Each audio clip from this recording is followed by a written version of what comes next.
तो hello friend, welcome to my YouTube channel Amar Mandal art. तो चलिए फ्रेंड, आज की वीडियो को शुरू करते हैं फ्रेंड। और आज की वीडियो बहुत ही इंटरेस्टिंग और नॉलेजेबल होगा, क्योंकि ऑयल पेस्टल कलर से मैं प्रोटी ड्राइंग कैसे करते हैं वो वाला ट्रिक आप लोगों को दिखाऊंगा। तो स्टेप बाय स्टेप कलर में दिखाऊंगा आप लोगों को।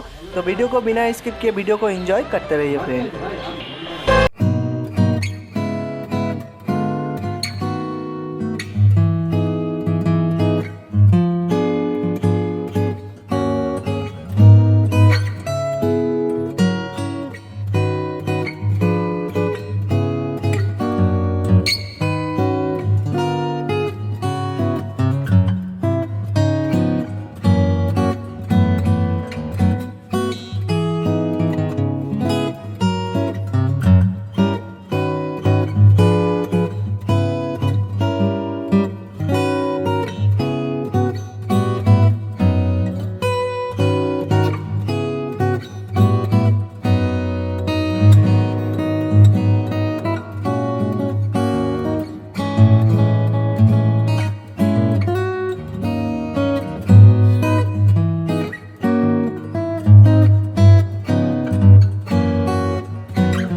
वीडियो अच्छा लगे तो लाइक करके जाना, हो सके तो अपने फ्रेंड के साथ ये वाला वीडियो को ज़रूर शेयर कीजिए फ्रेंड। और आप लोग नेक्स्ट वीडियो कौन सा टॉपिक में देखना चाहते हो तो वो भी कमेंट करके हमें बता सकते हो फ्रेंड। तो तब तक के लिए बाय फ्रेंड, मिलते हैं अगले एपिसोड में।